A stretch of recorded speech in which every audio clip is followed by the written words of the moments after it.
आइए बच्चों, आज हम लोग देखेंगे क्लास 7 का इतिहास यानी हिस्ट्री का चैप्टर नंबर 2 देखने वाले हैं, हमारे अतीत भाग 2। ठीक है, जो कि सामाजिक विज्ञान का है बाबू, देख सकते हैं। तो हम लोग चैप्टर नंबर दूसरा इसका पढ़ने वाले हैं और साथ में इसका आंसर पूरा देखने वाले हैं। ठीक है, तो यहाँ पर दूसरा चैप्टर क्या पढ़ना है आपको, राजा और उनके राज्य। ठीक है, राजा और उनके राज्य के बारे में पढ़ना है। काफ़ी अच्छा चैप्टर है, आप लोग इसको जरूर पूरा पढ़ लीजिएगा। ठीक है, इसका पूरा हम लोग संपूर्ण क्वेश्चन आंसर देखने वाले हैं। सारा का आंसर आपको बुक में दिया गया है, यदि आप लोग बुक से लिखना चाहते हैं तो भी हम आपको बता देते हैं। ठीक है, तो चलिए यहाँ पर देखिए, सबसे पहले यहाँ पर आपको फिर से याद करें। सबसे पहले यहाँ से शुरू होता है आपका अभ्यास। ठीक है, तो देखिए यहाँ पर कैसा कैसा क्वेश्चन पूछा गया है जी। तो पहले आपको यानी कि आपको मिलान करना है। ठीक है, तो पहले यहाँ पर देखिएगा, पहला जो पूछा गया है गुर्जर प्रतिहार जो है ना, वो कहाँ का था। तो बिल्कुल याद रखिए, गुजरात और राजस्थान का था। तो आपको कहाँ मिल जाएगा, गुजरात और राजस्थान में मिल जाएगा। ठीक है,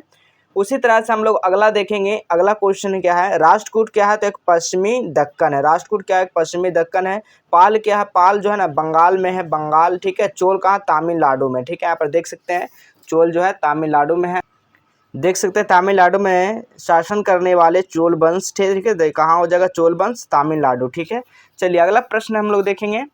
पाल जो है ना, पाल क्या आप लोगों को बताएं, बंगाल हो जाएगा। ठीक है, चोल वंश तमिलनाडु, सारा आपको यहाँ पर कंप्लीट हो गया। ठीक है, दूसरा नंबर क्वेश्चन आइए। दूसरा नंबर क्वेश्चन क्या पूछा गया है, त्रिपक्षीय संघर्ष। ठीक है, संघर्ष में लगे 3 पक्ष में कौन कौन थे, आपको इसमें पूछा गया कौन कौन थे। तो चलिए आंसर क्यों, तो आप लोग नोट करिएगा।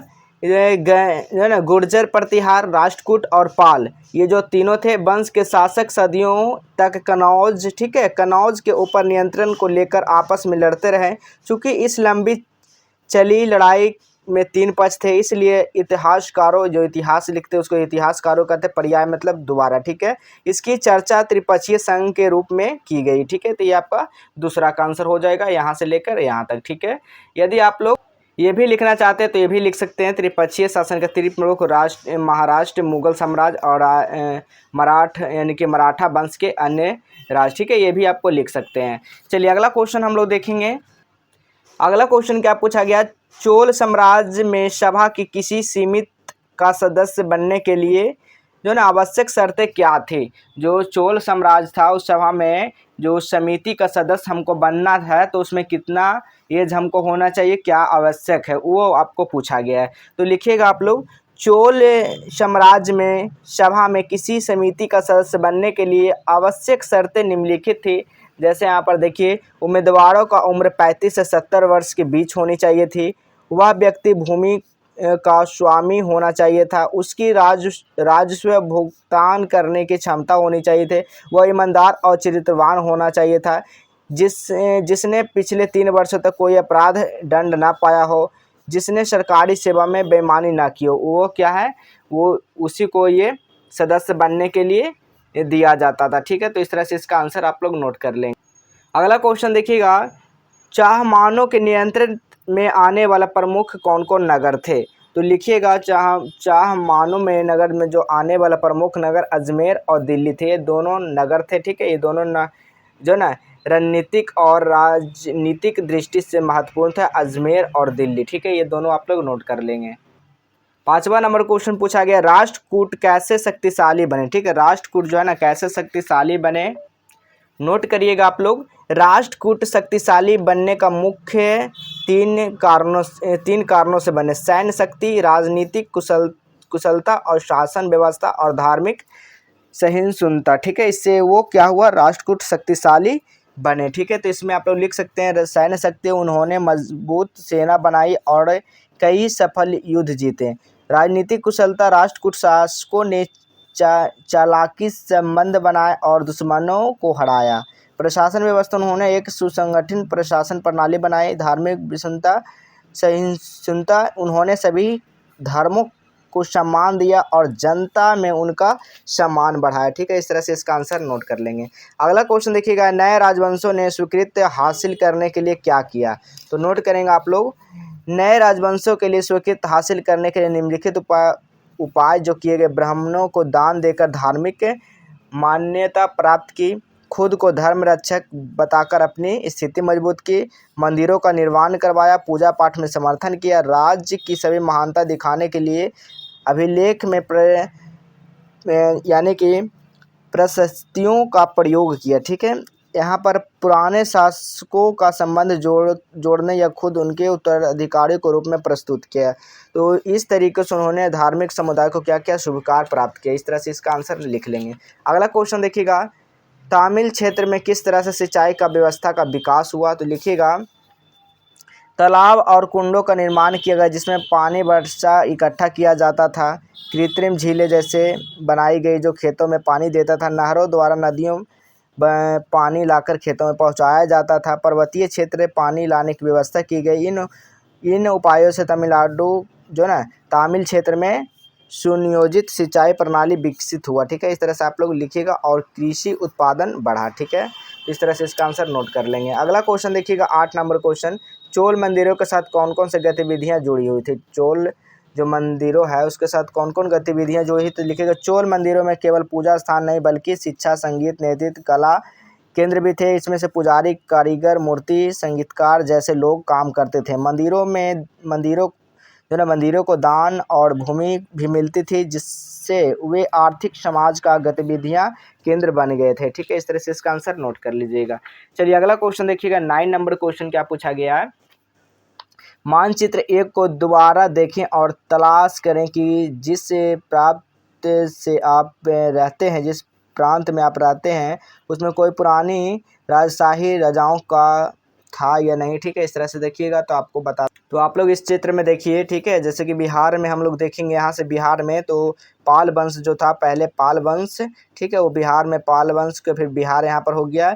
इंद्रप्रस्थ जो है, इंद्रप्रस्थ इसके ये क्या है, हमारा दिल्ली हो गया। इसका नाम दोबारा क्या, दिल्ली रखा गया, इंद्रप्रस्थ। तो इस तरह से आप लोग यहाँ से लिख सकते हैं या फिर आप लोग यहाँ पर नोट करिएगा। ठीक है, बिहार में कई प्राचीन प्रसिद्ध राजशाही हो रही जिसमें प्रमुख निम्नलिखित। बिहार के मगध महाजन पद जो सबसे शक्तिशाली महाजनों में एक था, जिसमें बड़े उभरे जो ना चंद्रगुप्त मौर्य स्मार्ट अशोक शासक केंद्र भी बिहार में था। ठीक है, इस तरह से आप लोग यहाँ पर आप लोग नोट कर लेंगे। ठीक है, चलिए अगला क्वेश्चन यहाँ पर देखिएगा। अगला क्वेश्चन क्या पूछा गया है, देख सकते हैं।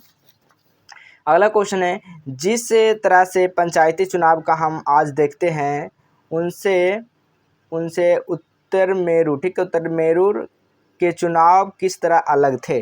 तो लिखिएगा आप लोग बाबू, नोट करेंगे कि उत्तर मेरू के चुनाव आज भी पंचायती चुनाव से कुछ अलग थे। उत्तर मेरू का चुनाव एक प्राचीन पद्धति पर आधारित था जिसे चोल साम्राज्य के समय अपनाया गया था। ठीक है, फिर यहाँ पर लिखना है, यह चुनाव समझौता उपयोगिता पर आधारित है जहां उम्मीदवारों को सामाजिक प्रतिष्ठा, ईमानदारी और साक्षात्कार के आधार पर चुना जाता था। ठीक है, इसके अलावा चुनाव में सभी वर्गों के लोग शामिल होते थे और हर व्यक्ति को उम्मीदवार के रूप में नमूने रूप में प्रस्तुत किया जाता था। यह प्रक्रिया आज के सटीक और आधुनिक चुनावों से काफ़ी अलग थी जहां मतदान और चुनाव आयोग को प्रणाली लागू होता था। ठीक है, इस तरह से इसका आंसर आप लोग नोट करिएगा। अब यहाँ पर देखिए, आइए करके देखिए, आपको खुद कर देखना है। यदि आप लोग चाहते हैं कि इसका आंसर हम बता दें तो अब चलिए बता देते हैं। इस अध्याय में दिखलाए गए मंदिरों में आसपास किस मौजूदा मंदिर की तुलना करें और जो समानताएं अंतर है उसे देख पाते उन्हें बताएं। ठीक है, तो चलिए यहाँ पर लिखिएगा, दोनों प्रकार के मंदिरों पूजा, आराधना और धार्मिक आयोजन केंद्र होते हैं। दोनों स्थानों में भक्तों द्वारा निर्मित पूजा अनुष्ठान किए जाते हैं। प्राचीन मंदिरों की तरह आज भी मंदिरों में शिक्षा, धर्म, धार्मिक गतिविधियां होती है। ठीक है, इस तरह से आप लोग नोट करेंगे। मंदिरों के आंगन में, परिसर में मेलों और सांस्कृतिक कार्यक्रम आयोजन किया जाता है। अंतर लिखिएगा, प्राचीन मंदिरों में शिल्पकला, मूर्तियों का महत्व अधिक, जबकि आज के मंदिरों में आधुनिक वास्तुकला देखने को मिलती है। प्राचीन मंदिरों अधिक बड़े धार्मिक प्रशासनिक गतिविधियां होती थी जबकि आज के मंदिरों में गतिविधियां सीमित होती है। ठीक है, इस तरह से आप लोग नोट कर लीजिएगा। अगला क्वेश्चन 12 देखिएगा, आज के समय वसूले जाने वाले करों के बारे में जानकारी हासिल करें। क्या नगद रूप में है, वस्तु के रूप में, श्रम सेवा के रूप में। ठीक है, लिखिएगा, आज के समय में वसूले जाने वाले सभी प्रकार के विभिन्न करों मुख्यतः 3 तरीके से, नगद के रूप में और वस्तु के रूप में और श्रम सेवा के रूप में। ठीक है, जो नगद के रूप में इनकम टैक्स और जीएसटी। ठीक है, अब वस्तु में क्या होता है, शराब, तंबाकू, ठीक है, ड्यूटी, कस्टमर शुल्क, आयोजित सामान लिया जाता है। ग्रामीण श्रम सेवाओं में लिखिएगा आप लोग, ग्रामीण विकास कार्यक्रमों, मजदूरी, श्रम दान, पब्लिक वर्कर्स के लिए अनिवार्य सेवा देना। ठीक है, तो इस तरह से इसका आंसर लिखिएगा। देखिए तो यहाँ पर सारा हम लोग आप लोग को क्वेश्चन आंसर करवा दिए हैं। ठीक है, ये सारा बुक में भी आपका आंसर दिया गया, देख सकते हैं हर जगह 8 का आंसर यहाँ पर देखिए, यहाँ से लेकर यहाँ तक लिखना है, सारा का आंसर यहाँ पर बुक में भी दिया गया। ठीक है, चाहे तो आप लोग बुक से भी आंसर लिख सकते हैं या फिर हम आपको आसान तरीका से आंसर बताए हैं। ठीक है, यदि आप लोग इसका PDF डाउनलोड करना चाहते हैं तो कैसे आप लोग कर पाएंगे, आपको जानना ज़रूरी है। ठीक है, तो सबसे पहले आप लोग अपने फ़ोन में गूगल ओपन करेंगे और सर्च करेंगे जस्टिबल हेल्प। ठीक है, जैसे ही जस्टिबल हेल्प सर्च करेंगे इस तरह का साइट यहाँ पे आएगा, इस पर क्लिक कर देना। जैसे आप लोग इस पर क्लिक करेंगे आपको नीचे आना, नीचे आने के बाद सबसे पहले व्हाट्सएप पे क्लिक कर जुड़ जाना है। उसके बाद देखिएगा नीचे आने के बाद देखिए क्लास 7 है, क्लास 7 पे क्लिक कर दीजिएगा। जो भी है जिस क्लास पे उस क्लास पे क्लिक करके आपको नीचे आना, नीचे आने के बाद देखिए सारा सब्जेक्ट का यहाँ पे क्वेश्चन पेपर मिल जाएगा, यहाँ से आकर डाउनलोड कर सकते हैं। अगर डाउनलोड नहीं हो रहा है तो थोड़ा सा इंतजार करेंगे, सब कुछ यहाँ से डाउनलोड हो जाएगा। ठीक है, तो आइए हम लोग देखेंगे इसी तरह अगले नए नेक्स्ट चैप्टर को।